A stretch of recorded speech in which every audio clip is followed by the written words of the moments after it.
yo creo que lo importante, digamos, cuando uno comienza a escribir es como la perseverancia. Okay. Disciplina y perseverancia.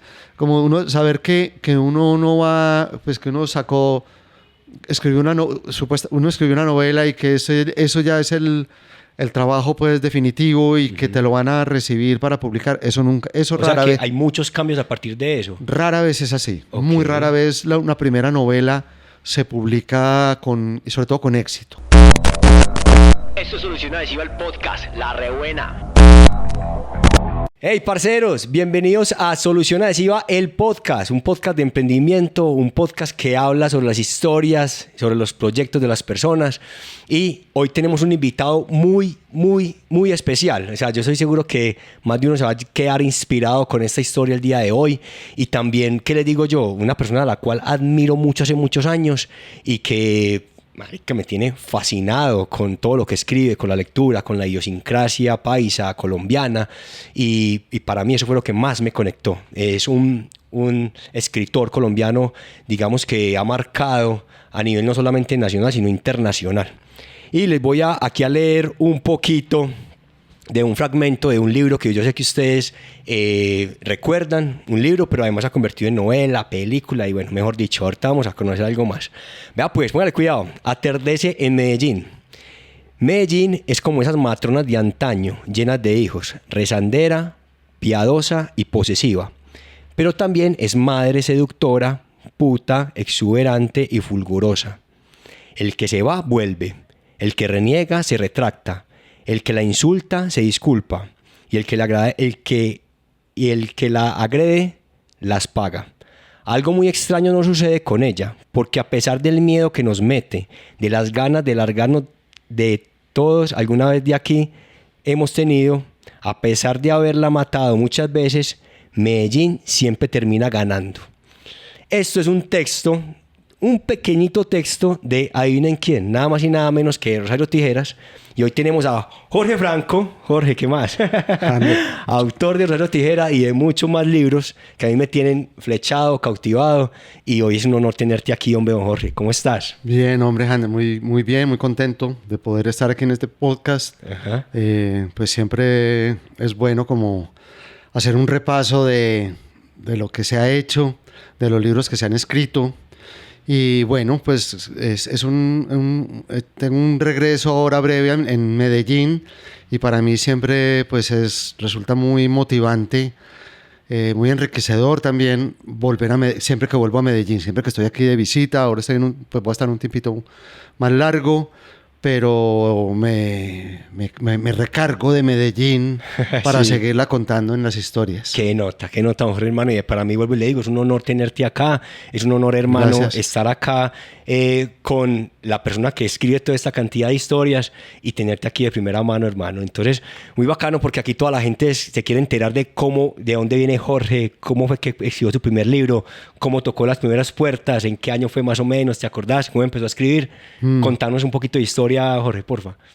Pues hombre, a ver, yo tuve digamos que como al comienzo la vida fue más bien normal. Yo estudié aquí en Medellín, en el Colegio San Ignacio de Loyola, por allá cerca del estadio. Allá hice pues primaria, bachillerato, de allá me gradué. Yo todavía ahí no tenía pues tenía inquietudes literarias muy grandes en cuanto a la lectura. Eso sí, digamos que marcó algo muy importante en mi vida, fue que desde muy niño me hice un buen lector. No sé, me fui formando en ese hábito de la lectura. Tenía la suerte pues también de que toda mi familia me lo acolitaba. Eso te iba a decir yo, como que viste muchos espejos en tu familia también, sí, de lectura. Pues me daban ellos veían que me gustaba leer, entonces en Navidad, en cumpleaños me regalaban libros, colecciones de libros. ¿Y de qué libros te acordás, por ejemplo? No, pues me acuerdo básicamente, pues digamos que yo leía muy acorde como a la edad que iba teniendo, claro, ¿no es cierto? Sí. Entonces tenía como los clásicos de la literatura infantil, sí. Luego más adelante los clásicos de la literatura juvenil, de Julio Verne, de Stevenson, el libro pues La Isla del Tesoro, Robinson Crusoe. Bueno, una cantidad de Julio Verne, pues que era un autor pues como muy muy acorde para cuando uno estaba joven y comenzando a leer, es muy apropiado. Y había una escritora inglesa que a mí me gustaba mucho de niño. Ella tenía una colección de unos personajes que se llamaban Los Cinco, que eran 5 muchachos que se metían en diferentes tipos de aventuras, y tenía era una cantidad de libros enorme. Claro. Y eran los 5 en el castillo de no sé dónde, los 5 frente al mar, los 5 en diferentes tipos de aventuras, y eran agarraba mucho esas historias que ella escribía. Y yo me encarretaba con todo eso, y yo era un devorador de libros. Entiendo. Tuve un abuelo también, que el abuelo paterno era muy buen lector y tenía una biblioteca bastante amplia, rica en clásicos de la literatura. Entonces ahí también, a través de él, fui conociendo ya más grandecito, como sea a los 15, autores pues ya de rango pues ya Claro. universal. Pues Balzac, Shakespeare. Claro, claro. Bueno, los grandes autores. Yo incluso recuerdo pues como que una vez que él me regaló un libro que a mí fue como una puerta de entrada, por ejemplo, al mundo de Shakespeare, que fue Romeo y Julieta. Para mí eso fue muy, muy importante. Es un clásico completo. Un clásico completo. Y yo creo que tuvo mucho que ver pues también como en lo que más tarde me fui convirtiendo como escritor. Okay. Porque de todas maneras más tarde tuve ese gusto por contar historias de amor. Y yo creo que pues por ahí está ese Romeo y Julieta en el fondo de la memoria. Y bueno, ya de ahí siempre no he parado, digamos, como lector no he parado. Claro, siempre he leído y sigo leyendo. Y fue mucho más adelante que ya doy como el paso a la escritura. Yo la verdad en esa época no me parecía algo muy complicado. Bueno, sigue siendo muy difícil, pero me parecía pues como que no, como que no había manera de llegar ahí. Pero yo tenía una inquietud como de querer contar historias.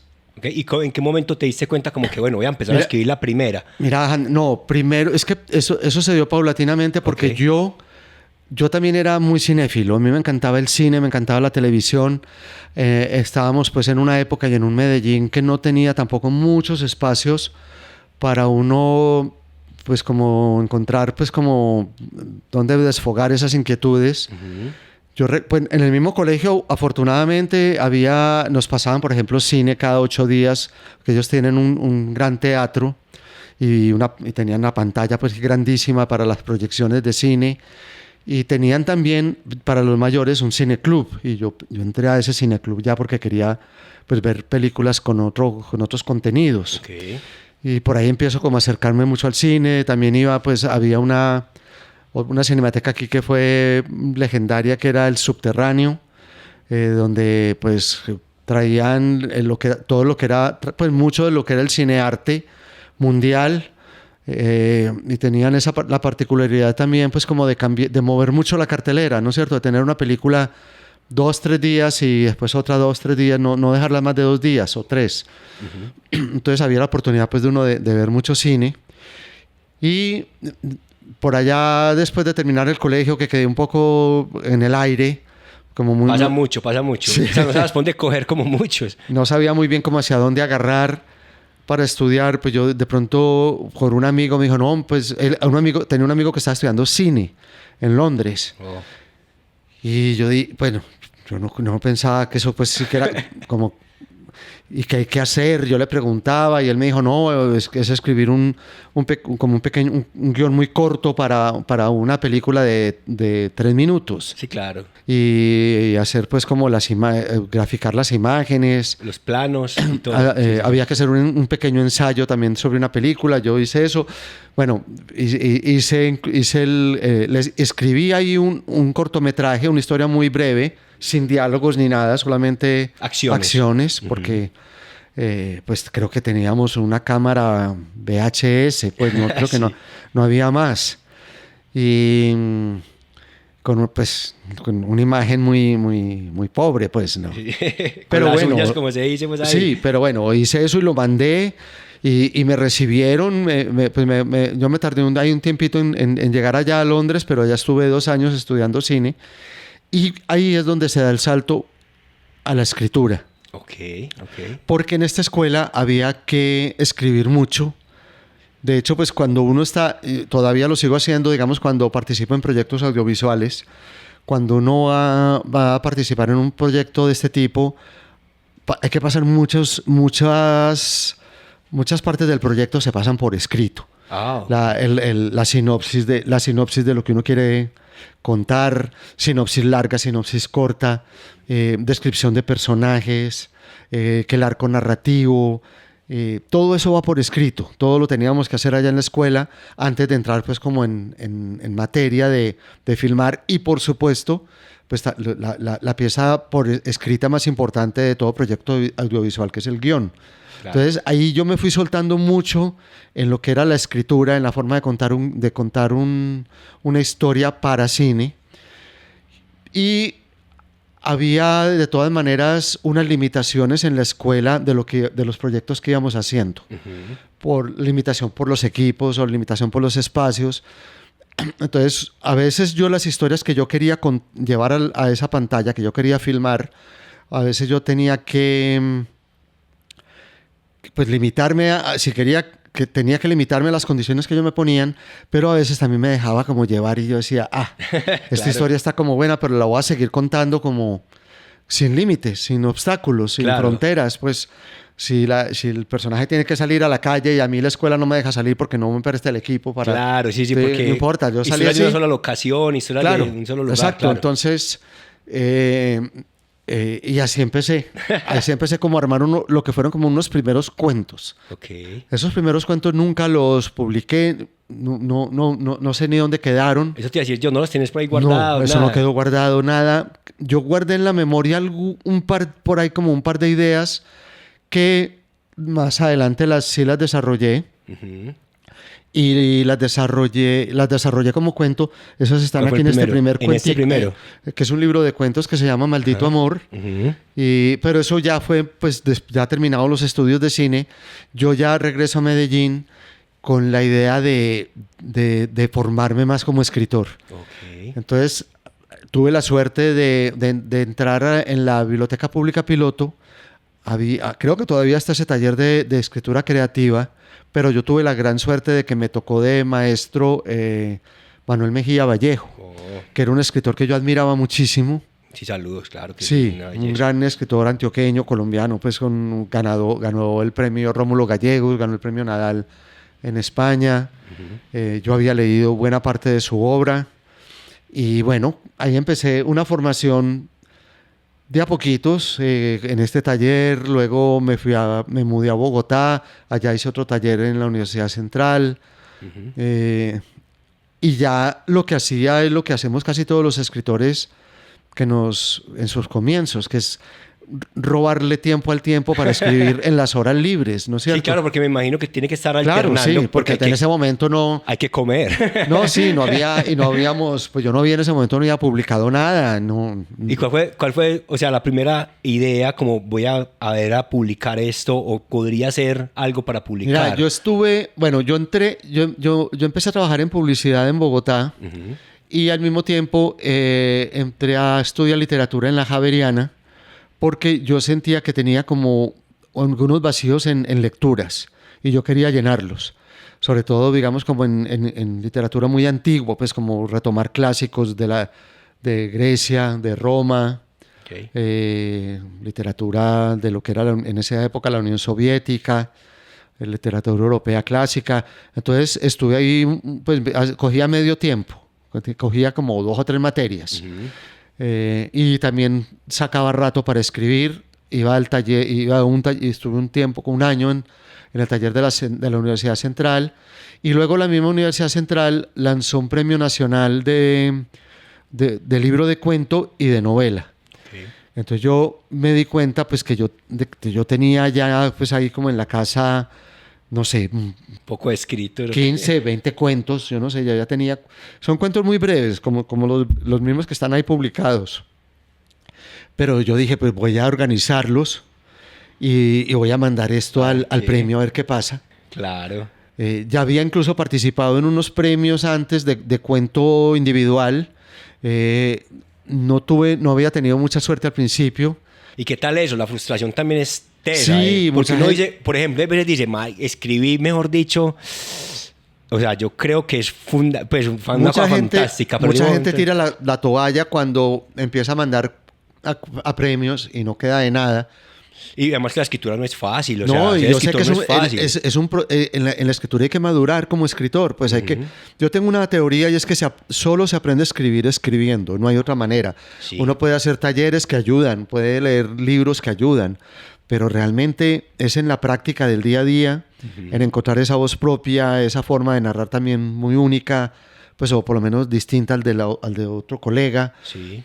Que eso solo se logra es a través de la práctica. Entonces yo dije, yo sí tenía muy claro, yo dije, esto va a ser una cuestión de tiempo, esto demora. Ok, y entonces, ¿vos qué crees? ¿Cuál es el consejo para la gente que quiere empezar a escribir ahora en un mundo tan digital? Porque, pues, por ejemplo, en este momento el gran reto es que la gente vuelva a esto, ¿cierto? Que las personas vuelvan Sí. a esto, a volver a abrir un libro, hermano, y oler las hojas. Eso es una cosa maravillosa, pero ahora con tanta Hombre, digitalidad. lo importante, incluso más que el objeto mismo, yo creo que es el hábito de la lectura, es meterse en una historia larga, pues, porque es que nos acostumbramos es a leer lo que nos dan las redes sociales, que son, pues, nada. Ujú. A veces incluso, pues, que a uno le dicen, si uno va a publicar algo en redes sociales, le dicen que sea breve, que la gente no lee textos largos en las redes sociales, muy, muy pocas veces. Pues estoy hablando como de esas redes sociales, pues como Sí, más rápidas. las más pues. rápidas. Ajá.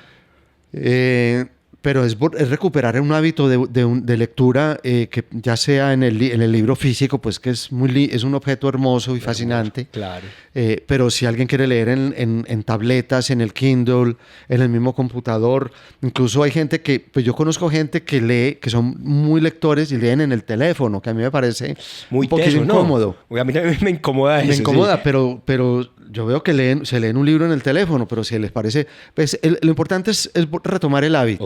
Ok. ¿No es cierto? Eso conservar ese hábito de la lectura que yo no se siempre he puede dicho, perder. si uno se remonta hacia atrás, pues el objeto ha cambiado mucho, ¿no es cierto? Fue la piedra, fue el barro, fue el papiro, Ujú. la madera, los pergaminos, mil cosas antes de llegar al Ah, papel. sí. Ok. Y luego el papel físico, pues ese papel que conocemos luego, pues ya tenemos unas pantallas, pero lo importante es, Seguir. sí. Ok. Y las redes sociales, y eso sí, lo que creo yo sí es que distraen muchísimo, quitan, pues te roban mucho tiempo, te absorben, te vuelven adictivo, porque tienen un poder de adicción muy fuerte. Ok. Entonces, esa es como la lucha de uno también, pues, porque uno también a veces Pidiendo se encarreta mirando cosas en Sí, Instagram, o sea, en a X. todos nos invade. O sea, A yo creo todos. que diga que no lo invadió por lo menos un momentico. Claro. Es imposible, pues, porque nos llevó así, pum, de Claro, repente. y porque uno mismo también, digamos, yo a veces en las redes también encuentro cosas interesantes para leer o entrevistas. Sí, Hay claro, y mucha además cosa. es un medio donde uno puede encontrar cosas muy Sí. fáciles, puede ser autodidacta, aprender cosas. Sí. Pues sí, y bueno, también, digamos, en algún momento perder un tiempito ahí también como de descuidarse un ratico, de pensar Sí. cosas. Y bueno, tampoco es que esté mal, pues, sino que simplemente es como adquirir un hábito para la lectura. Me Pero parece como muy te valioso. decía, yo creo que lo importante, digamos, cuando uno comienza a escribir es como no la perseverancia. Ok. Disciplina y perseverancia. Como uno saber que uno no va, pues que uno escribió uno escribió una novela y que eso ya es el trabajo pues definitivo y que te lo van a recibir para publicar. Eso nunca, eso O sea rara que vez. hay muchos cambios a partir de eso. Rara vez es así. Ok. Muy rara vez una primera novela se publica y sobre todo con éxito. Ok. Y además es un cartucho que hay que cuidarlo muy bien, porque es que si puede que puede que uno logre que lo publiquen, pero si no, digamos, no resulta un producto atractivo para los lectores, te puede quemar. Ok. Para una segunda novela dice, no, es que la primera no. Entonces mejor tomarse el tiempo y cuando uno sienta que está medianamente sólido en la escritura, luego de haber escrito ya mucho, Claro. y de haber botado mucho papel y de haber corregido demasiado, ya uno decir, bueno, yo creo que ya me puedo aventurar con unos cuentos, con una novela, o con un libro de poemas, no sé, pues ya cada cual con su género. Pero yo creo que sí hay que armarse de mucha paciencia y persistencia. Solución Adhesiva, el podcast. Bueno, y entonces de ahí participaste ahí con los cuentos Sí. que reuniste. Y ahí sí tuve la suerte, yo me gané el primer premio de ese concurso de Maldito Amor, que así se llamaba el libro, y el premio era la publicación. Que pues hoy en día miro hacia atrás y el premio fue un premio que fue un encarte.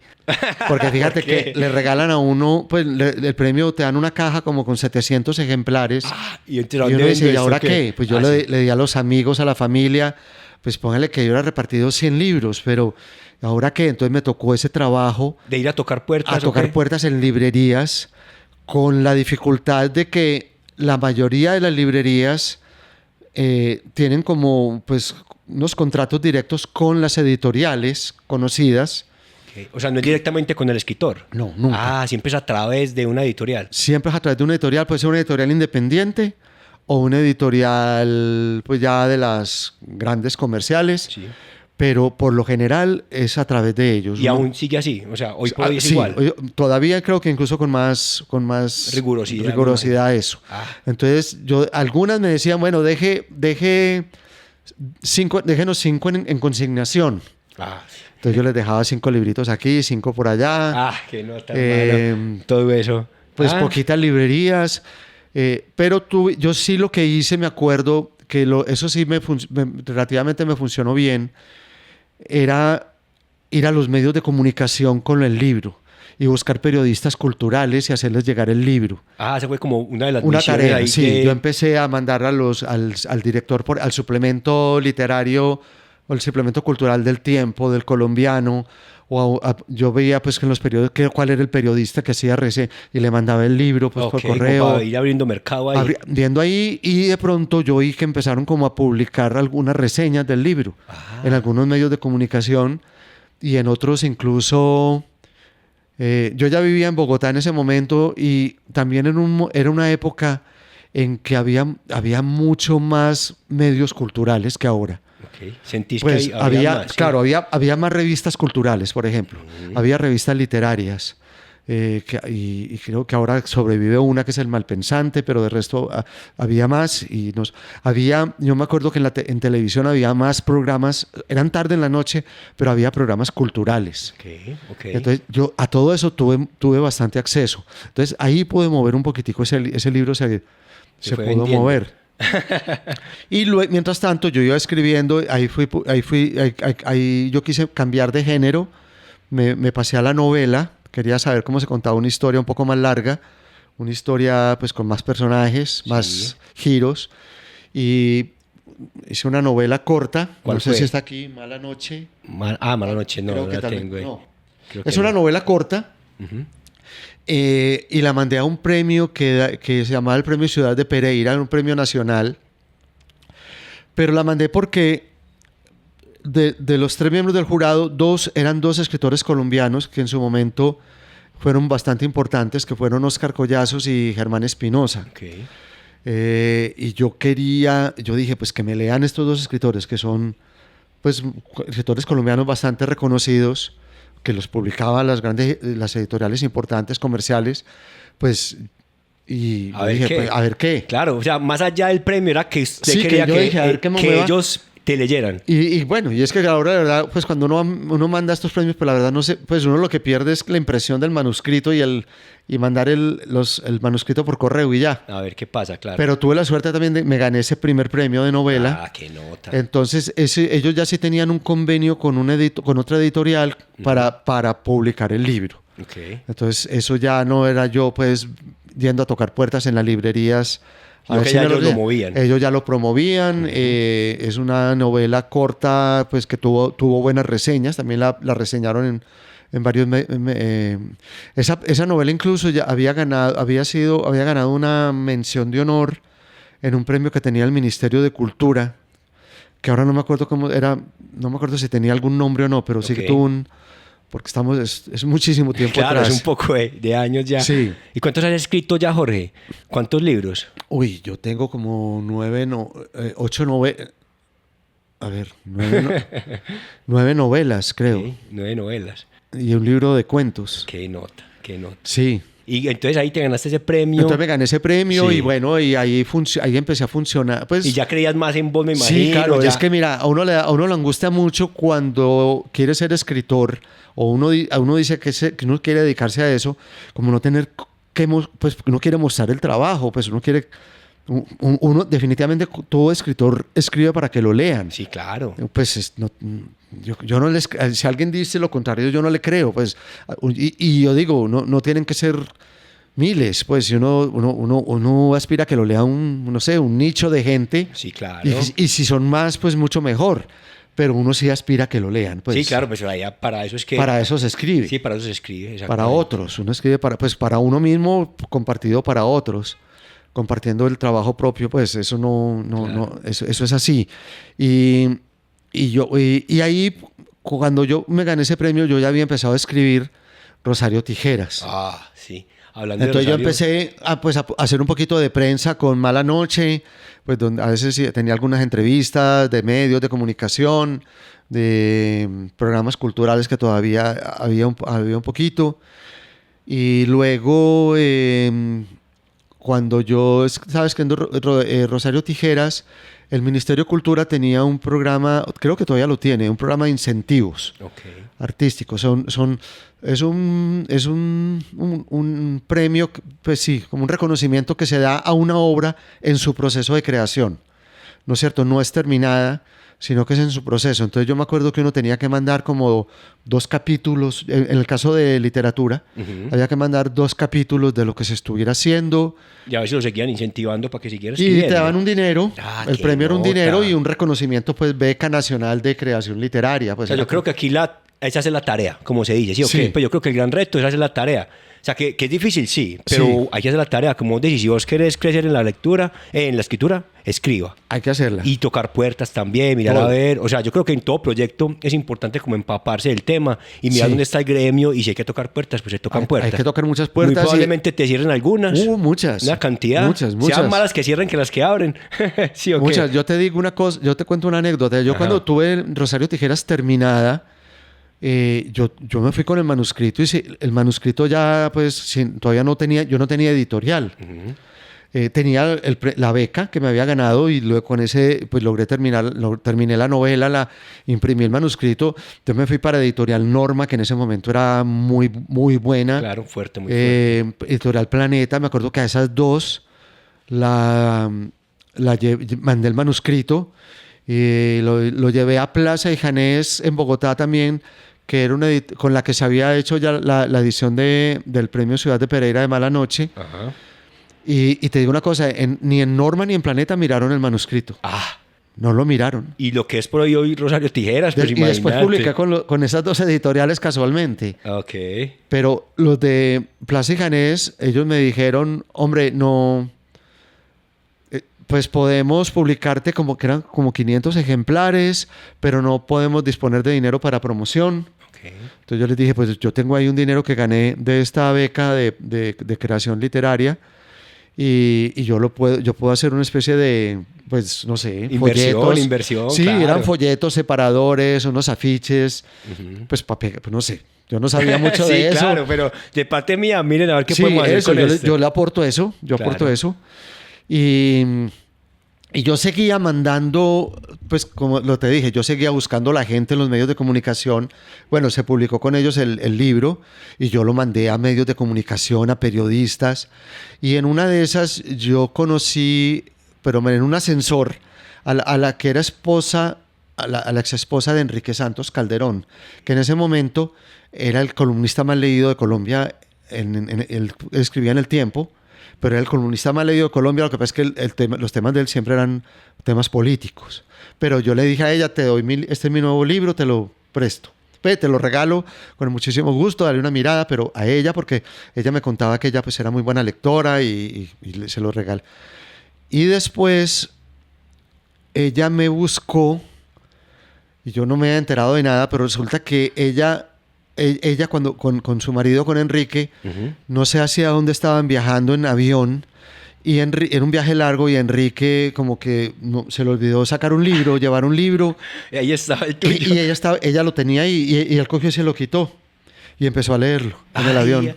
Así fue. Y cuando terminó de leerlo, en el vuelo, porque no, Rosario Tijera es una novela breve, Ajá. y creo que era un vuelo a Europa, no sé para Sí, dónde era iban. un vuelo larguito. Y se lo leyó y ella me dijo, Enrique quiere hablar contigo. Oh, Y yo, nada, yo hablé, me empezó a preguntar cosas de dónde había sacado la historia.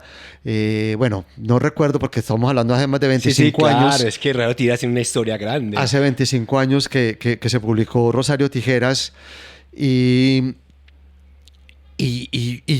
era la feria del libro. Me acuerdo que estábamos cerca de la feria del libro de Bogotá y yo al final le dije, Enrique, yo solamente pero pedirte un favor, yo voy a presentar el libro este sábado en la sala tal, a tal hora, en la feria del libro. Si el tiempo me saca una notica ahí invitando, pues diciendo pues, de la presentación del libro. A ver si es posible. Y me dijo, sí, ahí vemos qué hacemos. Me dijo así. Pues resulta que la feria se abrió un miércoles y a mí esto no se me olvida nunca. Las columnas de Enrique Santos salían los jueves y ese jueves toda la columna se la dedicó a la novela. A Rosario. A Rosario. Oh, Toda, de principio a increíble. fin.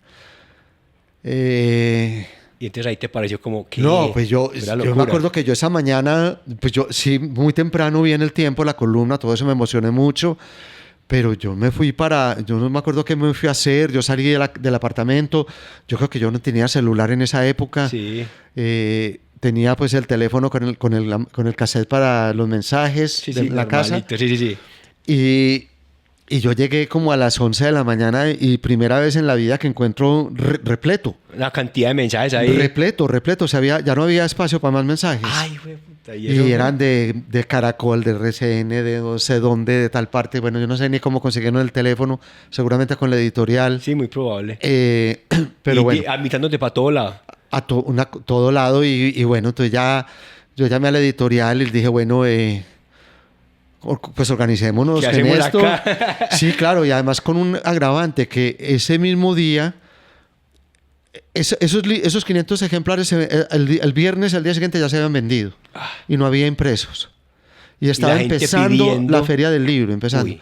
Y en la editorial me decían, no, eso se demora 2 o 3 semanas. Y les dije, no, No, pues no, yo no, no se sé, no pero da. mire, este papayazo, pues esta cosa no, Sí. esto no se puede desaprovechar. Yo no sé qué vamos a hacer. Entonces, bueno, yo no sé qué hicieron, movieron, hablaron, logramos sacar otros 500 como para el fin de semana y así de a poquitos Se ir fue. sacando tandas y fue el libro más vendido ese año en la Feria del Libro. Oh, qué nota, hermano. Y bueno, ahí ya cambió todo, Arrancó todo. arrancó todo. Pues estamos hablando de cuántos años luchándole y No, pedaleándole al proyecto, muchos, ¿cierto? ¿ah? Mucho tiempo Mucho pedaleándole al tiempo, proyecto. pues te digo, fueron 2 libros, un libro de cuentos, una novela, Ujú. y cada uno tuvo un proceso de 2-3 años de escritura. Puta. Y más lo que yo había hecho Claro. antes de aprender, pues en los talleres de Medellín, en el taller de claro, los todo. talleres de Bogotá. Eso fue mucho Y tiempo. acá, entonces acá nos damos cuenta que definitivamente No. hay que pedalearle mucho a un proyecto cuando uno está Mucho. enamorado de él y muchos no. Van a haber muchos no. O sea, Demasiados. tranquilo, van a haber muchos no, pero si usted sigue como Sí. creyendo en su convicción y creyendo en lo que usted es, muy probablemente en cualquier momento pase esto Sí. del libro. Y también, ¿sabes que me parece a mí muy bacano, Jorge? Como que vos estás en el gremio, o sea, como que realmente todo el tiempo estuviste, no abandonaste como el gremio, como estar con la gente que es, como si usted quiere realmente empaparse, si usted quiere ser, no sé, piloto de carrera, o no sé, pues estar por lo menos en el gremio, ¿cierto? Y hay que leer mucho, hombre. Yo buscaba también, no solamente el gremio, sino que buscaba libros de decir cómo se escribe una novela, cómo se escribe un cuento, Sí. cómo te publican una historia. Sí, o sea, ¿No es estar cierto? como muy interesado en todo. Hasta hace un mes yo me leí un libro así de gordo que publicó un editor español que cuenta toda la trastienda del mundo de la edición en España, por ejemplo. Cómo funciona eso tras bambalinas. Hay que seguir aprendiendo. Con todas o las sea, intrigas, con todas las cosas, con lo feo, con lo bonito, con todo. Qué nota. Yo qué me nota. leí todo porque me interesa saber cómo funciona eso. Hay que seguir, claro. Y yo he sido muy obstinado. Yo decía nada, no gané nada en ese premio, no me lo gané ni me mencionaron, listo, me falta. Digo, me falta madurez, voy a trabajar más, a escribir más, a leer más. Y seguía hasta que empecé a ganar premios, Qué hasta nota. que ya me publicaron y ¿Y a dónde está? Bueno, Y ahí pero vamos. venga, ¿Cómo es que a uno lo llamen para hacer, por ejemplo, la novela Rosario Tijeras, después hacer una película, después en México? O sea, todo este tema, ¿qué tal? O sea, Sí, claro, pues mira, una de las cosas, por ejemplo, que uno va aprendiendo, va entendiendo cuando se va metiendo en el medio, es que, por ejemplo, en el cine y la televisión siempre están buscando historias, porque de eso se trata. A veces es la esencia pues, de ese arte, contar historias, que en eso coinciden con la literatura. La literatura es de otra manera, otras herramientas, pero ahí la se unen. esencia es contar historias, con un lenguaje muy distinto, pero coinciden en ese propósito, de enganchar a alguien con una historia. Entonces, eso pues es, eso lo... Y la literatura, el cine y la literatura, por ejemplo, han tenido ese matrimonio desde que empezó el cine. no, claro, es que... ¿No es cierto? La literatura es anterior, pero cuando empieza el cine inmediatamente empieza a echar mano de la literatura para hacerse en imágenes. Entonces yo recuerdo que pues muy, muy recién publicada la novela Rosario Tijeras y que pasó pues todo este boom y toda esta cosa. La novela muy rápidamente se empezó a publicar en otros países de Hispanoamérica, pues en España por supuesto, y luego traducciones también. Entonces yo recuerdo que el primero que llegó fue Jorge Alitriana, con la idea de hacer una serie de televisión. Y tuve un par de reuniones con él. Ellos estuvieron como tanteando la historia, habían conseguido unos libretistas, empezaron como a trabajar, pero yo no recuerdo muy bien por qué no cuajó mucho ese proyecto. Yo creo recordar que Jorge Ali me decía que en ese momento estaba en la televisión colombiana como tomando un camino muy diferente a unas historias pues crudas, realistas. Porque es muy realista. O sea, claro, fuertes. Estaba más como en el cuento casi que de Betty la Fea, sí. pues no sé, pues novelas de otro corte muy familiar, a veces con ingredientes de humor. Y esto no como que no les agarró muy bien. Entonces eso quedó ahí como quieto. Fue solamente, yo me acuerdo que después, 2 años después, yo publiqué Paraíso Travel, que es otra novela. También es una cosa maravillosa. Que se hizo en cine y también en televisión. Mi hermano. Sí, una película muy chévere. Muy chévere. Que dirigió Simón Brand. No, una belleza. Y entonces yo estaba en México promocionando la novela. Y allá conocí una guionista, una amiga guionista mexicana que quiero mucho, Marcela Fuentes. Y Marcela me invitó a una comida en su casa donde invitó varios colegas de ella, guionistas. Entre ellos estaba Guillermo Arriaga, que era muy amigo de ella, es muy amigo de ella. Y un productor que le estaba yendo muy bien en México, que se llamaba Matías Ehrenberg. Y yo no sé, pues empezamos a hablar del libro y ellos me dijeron, pero es que ¿cuándo sale la película? Yo le dije, no, es que no hay me dijo, ¿cómo así? Si esos derechos los tiene un grupo argentino. Yo, ¿qué? No, eso no. Yo no sabías nada de eso. No, y es que no era. Se había regado un rumor de que estaban vendidos los derechos y por eso estaba como quieto.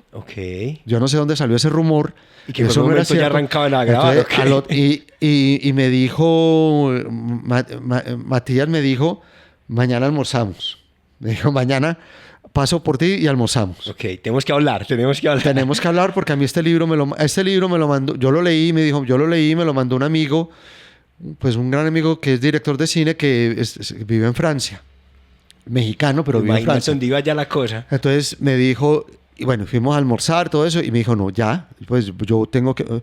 Ya en ese momento, yo por suerte ya tenía una agente literaria en Barcelona que me representaba, pues porque al principio eso... Pues claro, pues comenzaron a salir propuestas de... Y uno es como, no sabe por dónde coger, no, claro, no cuál sabe es la que más le conviene, claro. O si te van a amarrar o si te están tumbando, bueno, entonces... Esta es una mujer con mucha experiencia, tenía todo eso muy claro. Él se puso en contacto con Mercedes. Era como tu representante, pues. Mi representante se puso en contacto con ella y eso fue rapidísimo, pues para un proyecto de cine fue relativamente rápido. La negociación se hizo muy rápido y comenzaron a armar el proyecto en México, Inicialmente lo iban a hacer en México. Ahí entró otro productor colombiano como socio que vive allá en México también hace muchos años, Gustavo Ángel. Él es de aquí de Medellín.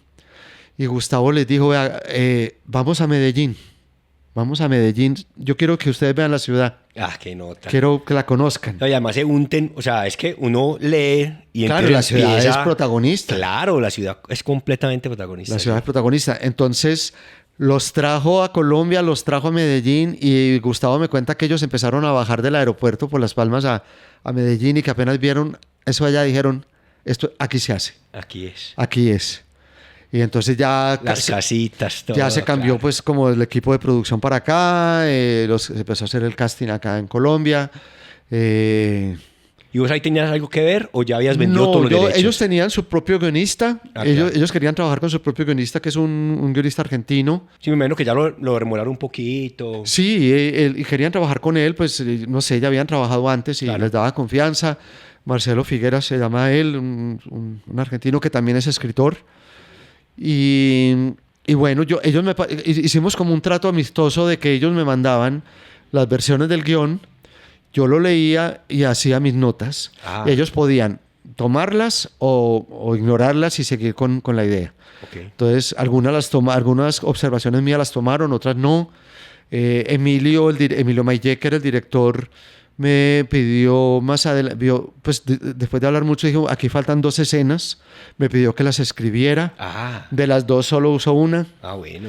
Yo todavía, pues somos muy amigos y todavía lo molesto porque le digo, "Oye, esa escena le faltó a la película." Esa escena le quedó Bueno, faltando. Él estás, dice que claro. no. Pero bueno, uno sabe que el cine tiene muchas, pues en realidad el cine tiene 3 escrituras, porque tiene el guión mismo, la filmación es una escritura, es una forma de contar la historia. de contar la historia, y luego viene la edición, que es la escritura definitiva, ¿no es cierto? Es la que quita, la que borra, la que funciona, acomoda, la que claro. invierte. La que le tocó también en algún momento porque no Sí. funcionó el plano. entonces- Exacto. Sobre el momento también. Así es. Entonces, no, esa fue una experiencia pues muy, muy bonita para mí, como ver ya con cuerpo, con cara, con los personajes. Los personajes. O sea, pero espere, ¿Rosario existe o no existe? No, eso es una pregunta que me han hecho muchas veces Sí. y porque incluso me pasó con el equipo de producción, me pasó que fuimos, bueno, yo ya vine, ya cuando dijeron sí, se hace aquí, yo estuve aquí en Medellín con el director y nos fuimos a recorrer toda la ciudad. Yo se la mostré, lo llevé a todas partes, barrios, al Cerro Nutibara, Que le empapara el a todo. mostrársela por aquí, por allá, de Leo, mire, por allá queda esto, tal cosa, a explicarle muy bien Medellín. Fuimos al cementerio central, al cementerio de San Pedro, Ajá. y se acercó un peladito chiquito bueno, porque él iba con una cámara haciendo video así y como fotos registro, y cosas. registro. Y el peladito preguntó y que van a hacer una película de Rosario Tijeras. Y él dijo, ¿quieren ver dónde está enterrada Rosario? Nos No, preguntó. ¿En serio? Sí. Y nos llevó a una lápida, frente a una lápida, una tumba, pues había una lápida ahí estaba la foto de la niña, porque era una jovencita, no decía Rosario Tijeras, pero otro nombre decía, ella fue Rosario, la verdadera Rosario Tijeras, decía él, la verdadera. Oh, qué curioso.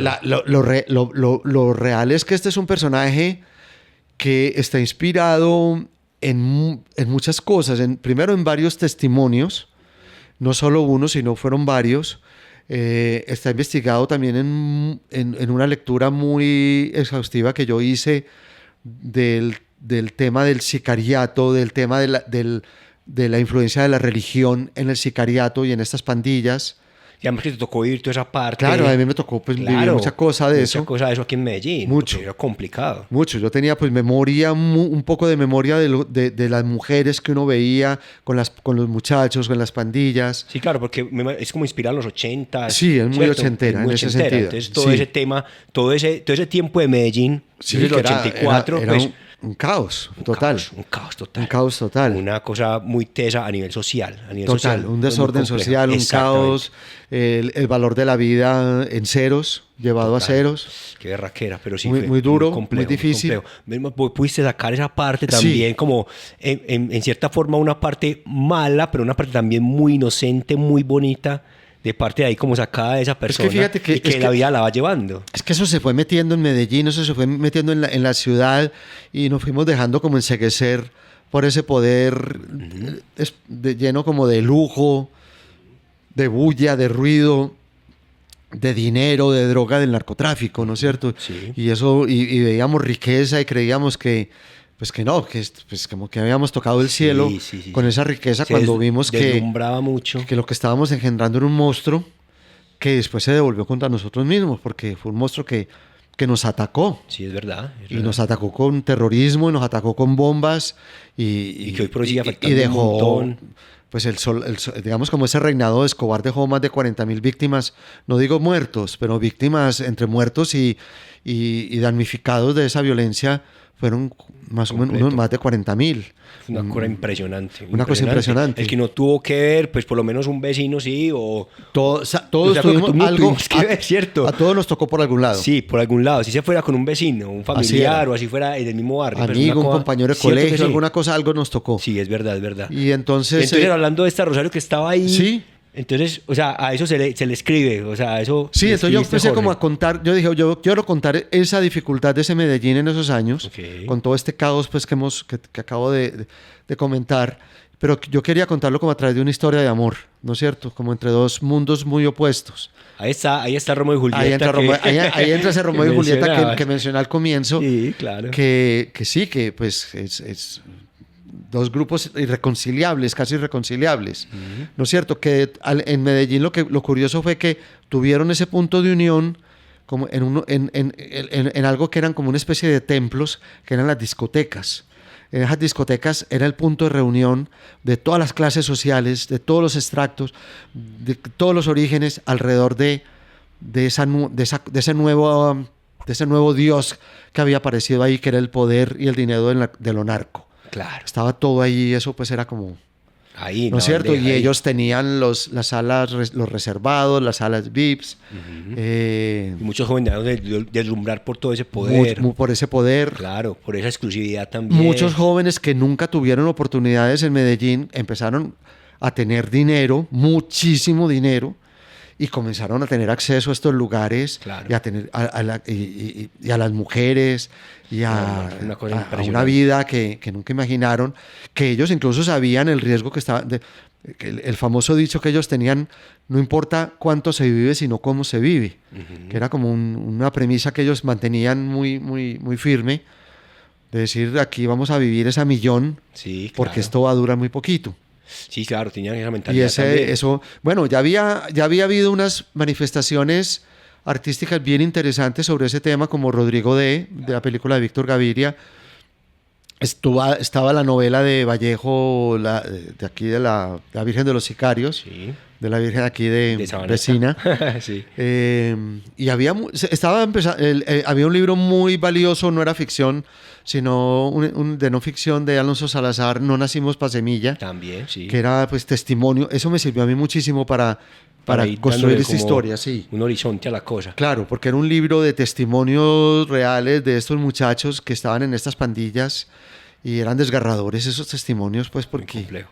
ahí veía uno realmente la dimensión del problema en el que estábamos. Solución Adhesiva, el podcast. Bueno, y a todas estas llegó, digamos, toda esta fama, en buen sentido, ¿cierto?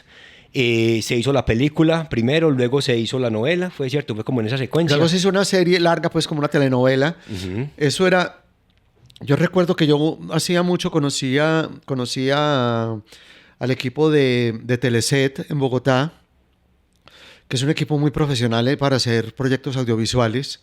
Estaban en cabeza de José Antonio de Brigar, y él me decía: quiero hacer la serie, una serie larga, pero había un tema contractual con la película, que mientras estuviera la película, durante, creo que era como 5 años, Ah, claro, no sé, que estaba por ahí rodando. no se claro. podía hacer nada, pues nada que le compitiera a eso. Ah, claro. Nada audiovisual que le compitiera. Eso estaba por contrato, no se podía. Y yo le dije: bueno, cuando en el momento en que terminemos eso, yo le aviso. Ok. Y pasó, le avisé, y me dijo: de una. Ya, de una, vamos a escribir ya mismo. De una. Vale. Y bueno, yo ahí no tuve mucha participación, porque era Era larguísimo, pues eran como 60, no sé si 60, 80 horas. Ok. Pues entonces yo ahí sabía que la historia necesitaba abrirse demasiado. Sí, ya iba para otro lado, pues. Pues la novela como tal se cuenta en 2 horas que dura una película, pues lo que está escrito. Pero aquí se crearon muchas líneas argumentales pues para poder tener Más contenido, contenido para una serie tan larga. Sí leí cada uno de los libretos de cada episodio. Qué nota. Ellos me los mandaban, eso lo hizo Carlos Duplat y la esposa Luz Mariela Santofimio. Ok. Y ellos me mandaban los guiones. libretos. Yo opiné mucho en los primeros, que son los más parecidos al libro, y creo que ahí sí hicieron cambios interesantes. Pero ya después a mí me llegaba un libreto de esos y yo lo leía casi como con la misma curiosidad de un televidente. Que yo no sabía qué iba a pasar. Sí. Ya no sabía qué iba a pasar. Había personajes que yo ni conocía, Claro. que ellos crearon. Entonces yo lo leía, no tenía... Yo decía, no, me ¿Qué voy a parece decir yo aquí ya? No, nada, Dale. me parece que veo evolucionando la historia. Ok, sí. Pues la veo evolucionando con ritmo, Ok. pero no tenía mucho por opinar y ahí se hizo la historia que pasó RCN, que tuvo muy buena acogida. Ujú. Sí, hoy por hoy pues, se sigue recordando un Se montón. sigue recordando, me siguen pidiendo, a mí por redes me escriben a diario que quieren la segunda parte, pero bueno, eso ya pasó hace mucho. ¿Habrá segunda parte o no? ¿Usted qué dice? No, es que es muy complicado, eso lo hemos hablado, lo hablamos Ok. incluso con el mismo canal. Ujú. Pero es que la manera como terminó la serie, pues Ya. Rosario terminó hecha un colador, pues. Sí, no hay cómo... No había manera. Es como revivirla. Sí. Esa misma serie, esa misma temporada, se hizo un remake en México. ¿No es cierto? El mismo libreto, pero con actores mexicanos se hizo allá. Y los mexicanos, sí, ellos fueron como más rápidos en ese sentido, porque antes vieron que estaba marcando muy bien en rating el Rosario Tijeras allá. Y antes de de pasar la primera temporada del final, me dijeron, vamos con la segunda. Pero entonces, ahí dijimos, se cambia el final, Rosario no muere. Mm. Entonces, ellos me dijeron, pásenos un argumento para una segunda temporada. Entonces, ahí yo me acuerdo que estaba escribiendo literatura, hice una pausa, me encerré creo que un mes les pasé un argumento como de 100 páginas de lo que iba a ser la segunda temporada. Fue muy curioso porque ellos me decían, no, estamos fascinados, nos encantó. Y yo, listo, bueno, qué bueno, eso me lo pagaron, todo eso. Qué Cuando yo un nota. día, por curiosidad, pues ya cuando empezaron a pasarla, yo empiezo a ver la segunda temporada y era muy distinta a lo que yo había escrito. Era casi... ¿Y cómo Conservaron los personajes Ok. y algunas anécdotas. Pero el resto estaba... Pero el resto cambiaron ¿Qué es muchísimo, esto? muchísimo. Porque yo buscaba una Rosario, yo dije, bueno, hombre, ya que Rosario estaba condenada a la muerte en la novela Ujú. y en la serie de colombiana, pues yo quería como que reivindicarla a ella. Ok. Yo dije, bueno, vamos a ponerle un rol distinto. Digamos que, de todas maneras, yo no lo voy... La violencia era un elemento importante para mantener como la serie viva. Yo dije, pues listo, vamos a ponerla... Pues va a haber un ingrediente violento en el sentido de que ella tiene, para ella salir limpia, Ok. para ella quitarse ese peso de encima, De tantas cosas. Claro. tiene que limpiar ese camino. Y ahí hay un proceso violento. Pero no, pues realmente cambiaron mucho y ya van por la quinta temporada. Imagínate. Yo siempre, cada año me dicen que les escriba el argumento de la segunda temporada y digo, no, pues háganla, yo les leo una sinopsis, pero es que ya es imposible para mí, porque Se va para otro lado, sí, tomó tanta distancia que para mí sería muy difícil. Claro, total. Y yo creo que ya no imaginaste que se iba No, ya para ese Rosario, lado. la Rosario de México tiene una hija adolescente. Ah, Ha pasado como por 3 matrimonios, pues 3 o 4 Esa es otra relaciones fuertes. La hija anda como en los mismos pasos de ella. Ah, no. Entonces eso Entonces, se va por otro lado. eso. Pues me alegra mucho que el personaje siga vivo, que siga despertando interés, Ujú. pero pues ya, eso es otra cosa. Sí. Ya lo soltaste. No, Jorge, pues hermano, el tiempo va acabando un poquito, pero Sí, yo te sí. cuento una cosa. Y la pregunta es como, ¿a quién le escribe Jorge? ¿A quién? tipo de público o a quién le escribe? Porque a mí me parece que yo te he leído en todos estos libros que veo acá y yo siempre digo, Jorge, ¿a quién le escribe? O sea, porque a mí, aunque por ejemplo Rosario es muy ochentera, pero la mayoría de historias pueden ser atemporales, o sea, puede pasar en cualquier momento. Así es. Y entonces me parece muy, muy bonito como lograr eso en la escritura, y fuera de eso como que yo creo que va para todo el mundo, o sea, es una cosa que puede tener, pero ¿a quién le escribís? ¿Vos en qué pensás en el momento de escribir? No, yo pienso como en un lector, porque sí pienso en un lector, Sí. digamos que al que yo tengo que complacer de muchas maneras. Tengo que respetar también de muchas maneras, digamos, el respeto tiene que ver digamos, pues es muy personal, pero digamos como en evitar mucha oscuridad en la historia. Yo digamos que a mí me gusta como lector y como escritor, como que haya un juego mano a mano, ¿no es cierto?, entre lector y escritor. A mí me parece importante que el lector y que yo como lector pueda participar en lo que estoy imaginando mientras leo. Sí, sí, total. ¿No es cierto? Entonces yo, por ejemplo, mis descripciones de personajes son a veces son pinceladas. Uh-huh. Para que uno se imagine. Para que uno se imagine el resto. En la misma Rosario, por ejemplo. Sí. Yo de Rosario digo que es una mujer hermosa.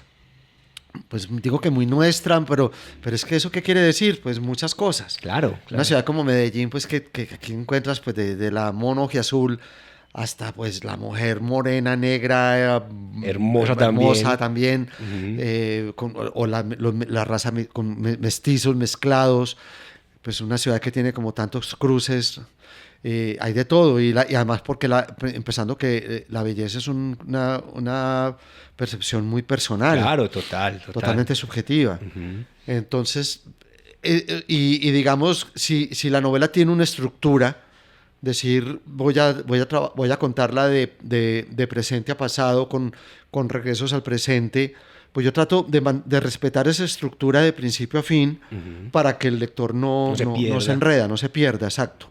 Que eso me parece a mí grave también. Yo creo que cuando uno se pierde como lector, yo creo que es una falla del escritor, okay, muchas veces, pues porque a no ser que intencionalmente lo haga perder por unas páginas, pero para después revelarle algo diferente, okay, y volver a encarrilarlo.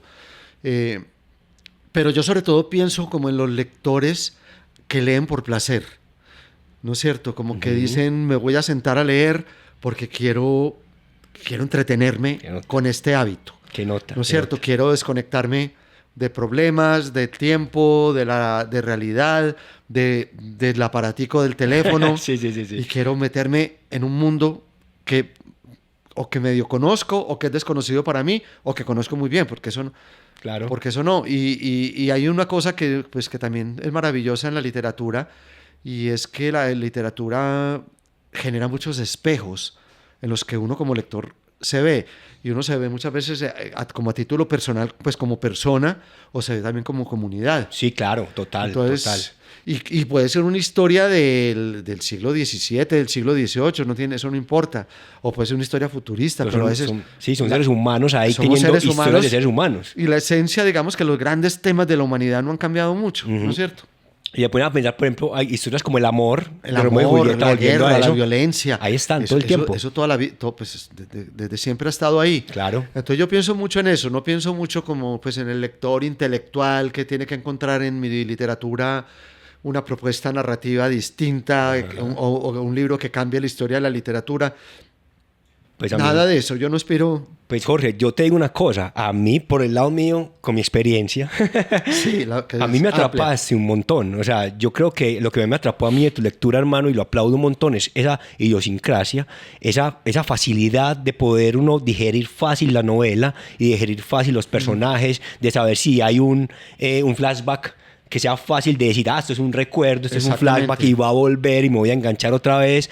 Y lo que acabaste de decir es verdad. O sea, yo como lector realmente me meto en ese personaje, vivo ese personaje, tanto que, por ejemplo, en el último que estaba hablando con vos ahorita, El vacío en que flotas, o sea, te lo digo y te lo confieso acá, tuve que pararlo varias veces. Yo tengo una niña de 6 años. ¿Sabes qué pasa en ese libro? Para no hacer mucho spoiler, los invito a leerlo. Entonces... O sea, viéndolo ahí, yo decía, no, ya, yo tengo que parar esta mierda porque este man está loco. O sea, este man, ¿cómo va a hacer eso? O sea, no tiene sentido. No, me pasó con mucha gente, que No, sobre todo padres de familia, Te lo madres de familia juro. que tienen O sea, hijos yo tuve que pequeños. pararlo. O sea, entre lágrimas, entre rabia, entre felicidad también. Y lo va llevando a uno por una Y cantidad de cosas. genera un conflicto de emociones Puta. en el lector, que esa parte de la intención, ¿no es cierto? Es Jorge, como, pues, sí, ¿cómo mover al lector, ¿no es pues te cierto? digo una ¿Cómo? cosa, yo decía, ¿en qué está pensando este man? ¿Por qué tiene que hacer este libro? O sea, pero en buen sentido. O sea, Sí. yo decía, realmente, don Jorge, Jorge, ¿en qué está pensando este escritor? Por Dios bendito. Es una cosa maravillosa, pero Hombre, realmente gracias. es muy bonito. Y otra pregunta casi que obliga al podcast para ir terminando es como, ¿qué sentís al decir Jorge Franco? ¿Qué sentís? Pues hombre, yo es que no me creo mucho el cuento por una razón, porque es que yo creo que eso está comprobado, que un éxito no garantiza el siguiente Ok. en literatura. Eso está comprobado digamos que la trayectoria de un escritor es de altibajos. Hay libros que sí, hay libros que no. Con otra cosa que también descubrí y que me dio, digamos, yo creo que me dio mucha tranquilidad, y es decir que nunca hay unanimidad sobre un libro ni sobre un autor. Yo tengo lectores que me dicen, el mejor es Rosario Tijeras, el mejor es Paraíso, hay libros que no han tenido como mucho éxito comercial, y de pronto llega un crítico, me pasó con un crítico literario que es muy duro, y me dice, el mejor es Santa Suerte. El que menos... El que menos se ha movido. Ajá. Y yo dije, mire, para que pues Y Santa cosas Suerte es que una me cosa sorprenden. y es una cosa maravillosa. Entonces yo me descubrí yo dije, bueno, pues finalmente yo creo que uno tiene que cumplir es con hacer un trabajo como honesto, sincero, de entrega, de respeto, de devoción por lo que se hace, y tratando de construir un compromiso muy claro con la forma, ¿no es cierto? Porque a mí me dicen que sí, a veces toco temas sociales importantes, Sí. pero yo digo, si esos temas sociales importantes no los abordo desde una forma literaria sólida, creíble, amena incluso, Claro, y que vaya con tu convicción con mi también. convicción, eso no va a tener un efecto en los lectores, no, se va a quedar ahí en el papel. Ok. Entonces hay que saber contar el rollo, por más, digamos, un tema tan duro como ese del vacío en el que flotas, hay que meterle, no sé, dinámica en la narración, Ujú. en el lenguaje, en el uso del lenguaje. Y además que llegan momentos en los que uno no se espera. Hay Sí. historias que uno no se espera. O sea, giros de los personajes, además, que uno no espera ni un poquito. O sea, no dan ni un pelito al principio que uno diga, este va para allá. No. Claro, y hay que hacerlo con cuidado para que tampoco diga, no, es que esto no lo cree nadie. No, de pronto Sí. sí este personaje sí era capaz de hacer eso. Exacto. Pues sí podía llegar a hacer eso, porque tiene motivación y tiene justificaciones para hacerlo. Claro. Entonces son todos esos elementos que estoy mencionando que son muy, muy del arte de la escritura, ¿no es cierto? Es lo que yo tengo muy en cuenta en eso. Entonces yo creo que el Jorge Franco que yo veo es como esa persona que está pues siempre que está frente al computador, está peleando con la frase, peleando con las palabras, peleando con la historia en sí, a ver cómo la acomoda, cuestionándome mil cosas de la misma historia, revisando, corrigiendo, porque yo tengo muy claro que cada libro me genera una incertidumbre total, ¿no es cierto? Yo no tengo nada ganado, nada garantizado con el próximo libro. Ok. Puede que me lo publiquen, sí, puedo tener casi que asegurada la publicación, pero es que es más eso, ¿no es cierto? Es como crear eso, como que alguien hable de tus libros con emoción, que alguien Claro. hable de tus libros recordándolos, pues momentos específicos o personajes que no se olvidan, Ok. ¿no es cierto? Todo eso es lo que uno realmente quiere que quede de su literatura. Claro, y todo eso, lo que menos se ve representado, y yo lo he dicho muchas veces acá, en ese tipo de proyectos y en muchos más a nivel artístico, sobre todo, lo que menos uno cree que puede llenar es el dinero. Muchas veces ni siquiera tiene nada que ver. El solo hecho No. de un comentario, el solo hecho de que la persona lo recuerde a uno con Así detalle, es. cada personaje, eso llena un montón. Yo creo que eso hace parte de que uno diga como que, bueno, tiene un éxito y no tiene que ver nada con dinero. ¿Sí o qué? Sí, no tiene nada que ver con eso. Tiene que ver también es como con que uno quede en la memoria del lector, y que a ese lector, pues a ese lector le pase lo que te pasó, No, y es que con todos que estos. quiera seguir que quiera seguir con otro libro y con otro y con otro y que esté no, pendiente. la hora. Pues bueno, la última pregunta, si se puede, si no, cortamos acá. Acá en este libro, o sea, yo lo digo más a título personal, no sé si más que mucha más gente que ya leyó este libro, sobre todo, al final, dentro de, digamos, toda la historia, si alcanzan a conocerse o no. ¿Usted qué dice? ¿O no le podemos decir a nadie nada? Hombre, pues es que así. Es un spoiler muy grande. Es un spoiler muy grande. Bueno, por le digo, lo podemos decir o no, pero yo en serio que me quedé con eso. Es un spoiler muy grande. Yo siempre digo que, no lo digo yo, lo dice también el personaje ahí, y es que la historia tiene un final feliz. Hermoso. Siendo una historia muy dura, tiene un final feliz. Hermoso. Y es un final que incluso me ha dado como porque me lo han comentado muchísimos lectores de este libro, como para considerar en una continuación de esta historia. Sí, completamente. Lo que pasa es que yo dije, si esos personajes en esos últimos párrafos dan un paso adelante, lo que sigue es una historia, ya es otro libro. Es otro libro. Es otro libro porque implica 1000 cosas distintas. Entonces, eso lo he venido considerando, he venido tomando muchas notas. Digamos, desde que se publicó y comencé a escribirlo, he estado terminando ya, estoy ya pues como puliendo y revisando una nueva novela que, no sé, posiblemente salga a comienzos del año entrante. Pero mientras corregía y todo eso, comencé a plantearme la posibilidad de contar una continuación de este libro, pero con algo que tiene que ser como una condición. Y es que sea un libro que no necesite de este. ¿No es cierto? Que no tenga que ir uno a leer eso para poder leer el otro. Puedo tener los mismos personajes, puedo tener la misma situación, digamos, final de acá, que puede ser el comienzo de lo otro. Genial. Pero que se pueda leer solo. Individual. Okay. Entonces, eso es como el reto que tendría. Grande. Muy bacano. Pero vamos a ver, no estoy seguro si lo voy a hacer, pero ya tengo como mucha anotación para comenzar. Pues Jorge, hermano, eso realmente me parecía maravilloso. O sea, sería un comprador así de una. O sea, cree que si, por ejemplo, vos pensás en que alguien quiera comprar este libro, Hande lo compra. Bueno, Hande, cuento con tu libro. De una vez te digo, porque a mí me parece maravilloso todo esto. Y aquí nos podemos quedar hablando de cada personaje porque lo recuerdo. Y además porque como soy actor, te cuento que dentro de la actuación, yo también cuando leo guiones y todo, me imagino absolutamente todo, cómo pueden ser los personajes, cómo se pueden desarrollar, en qué contexto, me imagino todo. Entonces, estos libros me han llevado también en cierta forma a inspiración y hermano, te agradezco un montón. Hander, y tenemos incluso, pues por distintos vías, hay proyectos que los estamos peleando para llevarlos al cine o a televisión. Pues algunas veces ¿sabes cómo es eso de sacar un proyecto adelante que es tan complicado? Pero el vacío en el que flotas está en eso, está el mundo de afuera en eso, está de hecho, te pregunté por Instagram cuando hablamos la primera vez, como que, ¿qué hubo? Está el cielo a tiros en ese proceso, melodrama. Bueno, ahí estamos en eso, a ver si sale alguno por lo menos. Sí, claro, de una. Y aquí también es un llamado, un productor que nos esté viendo acá. Aquí tiene a Jorge y ahí vamos a dar las redes sociales para que... No, y hay buena parte adelantada, digamos, en esos proyectos. Qué nota, hermano. Te agradezco mucho y te felicito un montón. Te admiro mucho, hombre, Jorge. Muchas gracias, Ander. Y hermano, pues, aceptar la invitación, tenerte acá de primera mano, estar hablando de estas bellezas de libros. Aquí nos podemos quedar, realmente, pero el tiempo realmente apremia.